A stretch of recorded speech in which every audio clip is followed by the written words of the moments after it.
বাংলাদেশের একজন অনেক বড় মাপের আশেকে রাসূল, বাংলাদেশ গরম করে ফেলেছে আহমদুল্লাহর এক বক্তৃতা নিয়ে।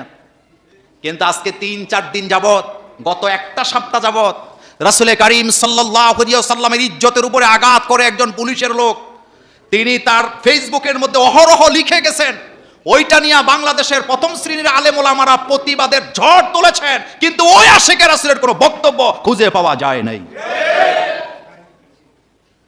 নাম বলবো না, বাসুরের নাম বলা নিষেধ।